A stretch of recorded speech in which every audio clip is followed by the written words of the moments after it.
जय हिंद। आज मैं बात करने वाला हूँ महाभारत के बारे में। इससे पहले के वीडियो में आपको रामायण के बारे में बताया था मैंने। तो बात हुई थी रामायण की। आज मैं महाभारत की बात करने वाला हूँ। महाभारत जो है ना, विश्व का सबसे बड़ा महाकाव्य है। जैसे विश्व का सबसे बड़ा लिखित संविधान भारत का है, ऐसे ही विश्व का सबसे बड़ा महाकाव्य की बात आती है तो आपको महाभारत के बारे में जानना चाहिए। महाभारत संस्कृत भाषा में लिखी गई, वेद व्यास जी ने इसको लिखा है।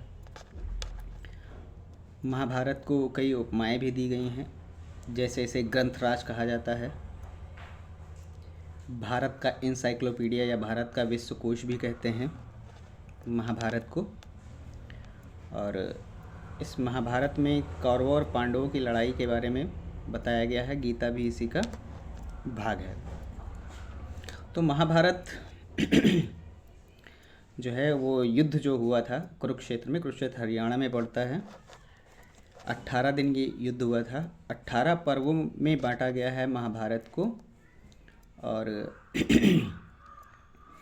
महाभारत के भी अनुवाद किए गए, जैसे कि रामायण के अनुवाद किए गए थे। तो महाभारत का जो था बांग्ला भाषा में अनुवाद किया था काशीराम ने। बांग्ला भाषा में इसका अनुवाद किया था काशीराम में। वहीं तमिल भाषा की अगर मैं बात करूं तो तमिल भाषा में महाभारत का अनुवाद किया था पेरुन देवनार। एक थे पेरुन देवनार, उन्होंने तमिल भाषा में इसका अनुवाद किया था। और अगर मैं कन्नड़ भाषा में कहूं तो कन्नड़ भाषा में महाभारत का अनुवाद किया था कृष्णदास शर्मा ने। ये वही कृष्णदास शर्मा है जिन्होंने रामायण का भी कन्नड़ भाषा में अनुवाद किया था। और ओडिया भाषा में अगर बात करूं तो ओडिया भाषा में आपको फिर से जाना पड़ेगा फ़कीर मोहन सेनापति के पास, क्योंकि फ़कीर मोहन सेनापति ने रामायण का भी ओडिया भाषा में अनुवाद किया था। और आपको बताना चाहूँगा महाभारत मंजरी जो है उसके लेखक क्षेमेंद्र आपको मिलेंगे। जैसे रामायण के लेखक थे रामायण मंजरी के लेखक क्षेमेंद्र, उन्होंने ही महाभारत मंजरी भी लिखी है। और बाल महाभारत की बात करूं तो बाल महाभारत के लेखक हैं राजशेखर। ये वही राजशेखर हैं जिन्होंने कर्पूर मंजरी लिखी और बाल रामायण लिखी थी। तो बाल महाभारत के लेखक कौन हो जाएंगे? राजशेखर हो जाएंगे। सेकंड महाभारत की बात करूं तो सेकंड महाभारत एक भारत की ही पुस्तक है, हर्षचरित्र।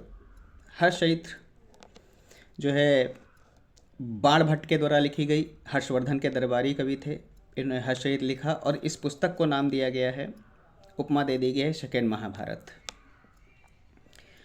तो यहाँ तक सेकंड महाभारत को अगर जान गए हैं तो आपको मैं फारस की महाभारत तक ले जाना चाहूँगा। और फारस की महाभारत जो है कहा जाता है सहनामा पुस्तक को। ये सहनामा पुस्तक का लेखक जो था ये फिरदौसी था और इसने सहनामा पुस्तक लिखी थी। फारस की महाभारत इसको सहनामा पुस्तक को कहा जाता है। अब यहाँ तक आ गए हैं तो महाभारत के बारे में कुछ आपको बताऊँ। 1,00,000 श्लोक वर्तमान में हैं इसमें। सप्तसहस्र संहिता कहा जाता है इसको। प्रारंभ में जब इसमें 8800 श्लोक थे तब इसे जय संहिता कहा जाता था, जय काव्य कहा जाता था। फिर आगे 24,000 श्लोक जब हो गए इसमें तो इसे भारत कहा जाने लगा। और जब अंततः 1,00,000 श्लोक हो गए तो इसे सप्तसहस्र संहिता कहा जाने लगा। और जैसे 24,000 श्लोक उसमें थे रामायण में तो चतुर्विंश संहिता कहा गया था, ऐसे ही महाभारत में 1,00,000 श्लोक हैं और सप्तसहस्र संहिता कहा जाता है। गीता की मैं बात करूँ तो गीता भी महाभारत का ही भाग है। तो सीधी सी बात है, अगर आपसे सवाल होता है कि महाभारत के लेखक कौन हैं तो वेद व्यास हो जाएंगे। गीता के लेखक भी कौन हैं तो भी आपका आंसर वेद व्यास मिलेंगे। गीता महाभारत के भीष्म पर्व से ली गई है और गीता में ही सबसे पहले अवतारवाद का उल्लेख मिलता है, जिसमें कृष्ण कहते हैं यदा यदा हि धर्मस्य ग्लानिर्भवति भारत अभित्यानां च धर्मस्य तदात्मानं सृजाम्यहम्। जब धर्म की हानि होगी मैं किसी न किसी रूप में अवतार लूँगा। तो अवतारवाद का प्रथम प्रमाण की अगर बात आती है तो आपका आंसर गीता होगा। गीता जो है इसका अंग्रेजी में अनुवाद किया था विलियम विल्किंस ने। गांधी जी गीता पर बहुत अध्ययन किए, विश्व माता कहते थे गीता को गांधी जी।